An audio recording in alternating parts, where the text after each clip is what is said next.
Hello my dear students, স্বপ্নপূরণ একাডেমিতে তোমাদের সবাইকে শুভেচ্ছা। আশা করি তোমরা সবাই ভালো আছো।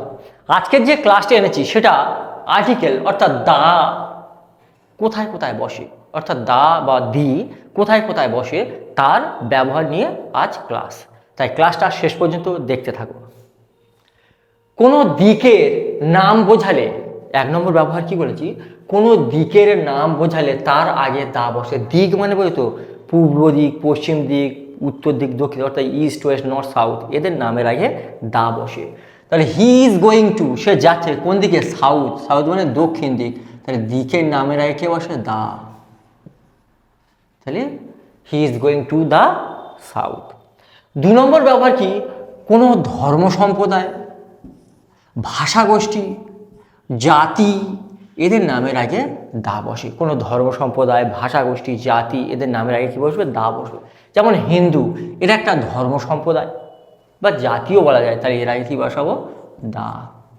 বাঙালিস, বাঙালি মানে একটা কি ভাষাগোষ্ঠী, যারা বাংলা ভাষায় বলে, তাহলে তাদের আগেও আমরা কি ব্যবহার করব, দা। 3 নম্বর ব্যবহারটা দেখো, কোনো জিনিস বিক্রয়ের এককের নামের পূর্বে দা বসে। বিক্রয়ের একক মানে বোঝো, কিলো, লিটার, এদেরকে একক বলা হয়। তো এদের নামের পূর্বে দা বসবে। ধরো পেট্রোল ইজ সোল্ড, পেট্রোল বিক্রি করা হয়, বাই লিটার, লিটার একটা একক, আর এককের নামের আগে কি বসে, দা। তাহলে কি হয়, দাঁড়াবে, তাহলে petrol is sold by the litre, এটা দাঁড়াবে। চলো 4 নাম্বার ব্যবহারটা দেখি।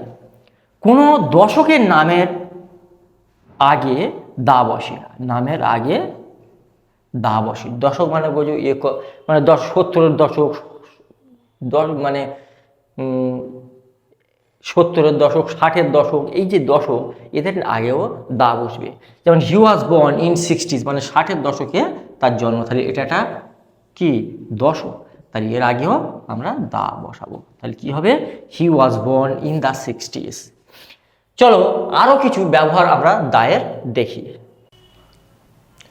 দেখো 5 নাম্বার ব্যবহারটা দেখো, কোনো রাজনৈতিক দলের নামের আগে দা বসে। যে কোনো রাজনৈতিক দল হোক, সে বিজেপি হোক, টিএমসি হোক, সিপিএম হোক, কংগ্রেস হোক, যে কোনো রাজনৈতিক দলের নামের আগে দা বসে। ধরো বিজেপি, তাহলে আমার কি বলবো, দা বিজেপি। সিপিএম, দা সিপিএম। টিএমসি, দা টিএমসি। তাহলে যে কোনো রাজনৈতিক দলের আগে দা বসে। নেক্সট মানে 6 নম্বর ব্যবহার কি বলেছে দেখো, রেলগাড়ি, জাহাজ, বিমান ও মহাকাশযানের নামের আগে দা বসে। তাহলে রেলগাড়ি, জাহাজ, বিমান, মহাকাশযান আছে, তাদের নামের আগে দা বসবে। এক্সাম্পল দেখো, টাইটানিক, টাইটানিক একটা কি জাহাজ, তাহলে তার আগে দা টাইটানিক বলবো। রাজধানী এক্সপ্রেস মানে কি একটা রেলগাড়ি, তাহলে দা রাজধানী express. Air India, air India কি একটা বিমান, তাই তার আগেও আমরা দা বসাবো। নেক্সট ব্যবহার দেখো, কোনো ঐতিহাসিক ঘটনা, কোনো ঐতিহাসিক ঘটনা ও স্মৃতিসৌধের নামের আগে দা বসে। কোনো ঐতিহাসিক ঘটনা, ধরো আমি বলি ফার্স্ট ওয়ার্ল্ড ওয়ার, মানে প্রথম বিশ্বযুদ্ধ, এটা একটা ঐতিহাসিক ঘটনা, তাই এর আগে আমরা কি বলবো, the first world war. Taj Mahal, এটা একটা কি স্মৃতিসৌধ, তাজমহল একটা স্মৃতিসৌধ, তাই তার আগে আমরা কি দা তাজমহল দেব। চলো আরো কিছু ব্যবহার দেখি। চলো 8 নাম্বার ব্যবহারটা দেখি। কোনো দেশ বা প্রতিষ্ঠানের সঙ্গে ইউনাইটেড বা রিপাবলিক কথাটি যুক্ত থাকলে তার পূর্বে দা বসে। অর্থাৎ কোনো দেশ অথবা প্রতিষ্ঠানের সঙ্গে যদি ইউনাইটেড অথবা রিপাবলিক কথাটি যুক্ত থাকে, তাহলে তাদের আগে দা বসবে। যেমন ইউকে মানে ইংল্যান্ডের শর্ট ফর্ম নাম হচ্ছে ইউকে, মানে ইউনাইটেড কিংডম, তাহলে দেখো এর সাথে কি যুক্ত আছে, ইউনাইটেড কথাটা যুক্ত আছে, তাই আমরা দা দিয়ে দেবো।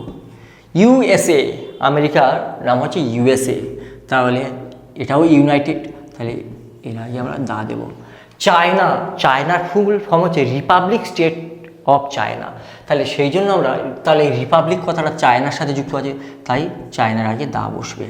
ইউএসএসআর, রাশিয়ার, তাহলে এর কথাও ইউনাইটেড দিয়ে শুরু হচ্ছে, তাহলে এখানেও আমরা দা ব্যবহার করব। তাহলে নেক্সট ব্যবহারে চলো, নদী, সাগর, মহাসাগর, পর্বতশ্রেণী, দ্বীপপুঞ্জ ও উপসাগরের নামের আগে দা বসবে। তাহলে কি নদী, সাগর, মহাসাগর, পর্বতশ্রেণী, দ্বীপপুঞ্জ, উপসাগর এদের নামের আগে দা বসে। উদাহরণ দেখো, গঙ্গা, গঙ্গা একটা নদীর নাম, তাই নদীর নামের আগে কে বসে? দা বসে। আটলান্টিক ওশেন মানে একটা মহাসাগর, তাই তার আগে দা বসাবো। হিমালয়াস, হিমালয়াস কি একটা কি পর্বতশ্রেণী, তাই তার আগে দা বসাবো। বে অফ বেঙ্গল মানে একটা কি সাগর, বঙ্গোপসাগর, তাহলে এর আগেও দা বসাবো। আবার নিকোবর আইল্যান্ড এটা একটা দ্বীপ, তাই এর আগেও দা বসাবো। চলো দায়ের আরও কিছু ব্যবহার দেখি। দেখো 10 নম্বর ব্যবহারটা দেখো, অর্ডিনাল নাম্বারের আগে দা বসে কিন্তু কার্ডিনাল নাম্বারের আগে দা বসে না। অর্ডিনাল নাম্বারকে দুই ভাগে ভাগ করা যায়, এক হচ্ছে অর্ডিনাল নাম্বার আর দুই কার্ডিনাল নাম্বার। অর্ডিনাল নাম্বারটা কি? ফার্স্ট, সেকেন্ড, থার্ড, ফোর্থ, এটা হচ্ছে অর্ডিনাল নাম্বার। কার্ডিনাল নাম্বার মানে 1 2 3 4 5 6, এটাকে কার্ডিনাল নাম্বার বলে। তাহলে অর্ডিনাল নাম্বারের আগে দা বলবে, যেমন হি ইজ ফার্স্ট, ফার্স্ট একটা কি একটা অর্ডিনাল নাম্বার, তাই এর আগে দা বসবে। তাহলে কি বলবো? যে he is the first boy in the class. তাহলে এটা মনে রাখবে যে অর্ডিনাল নাম্বারের আগে দা বসে কিন্তু কার্ডিনাল নাম্বারের আগে দা বসে না। আজকের এই পর্যন্তই ক্লাস। আশা করি ক্লাসটি তোমাদের ভালো লেগেছে। ক্লাসটি যদি ভালো লেগে থাকে তাহলে স্বপ্নপূরণ একাডেমিকে একটা সাবস্ক্রাইব ও বন্ধুদের মধ্যে শেয়ার করবে। Thank you.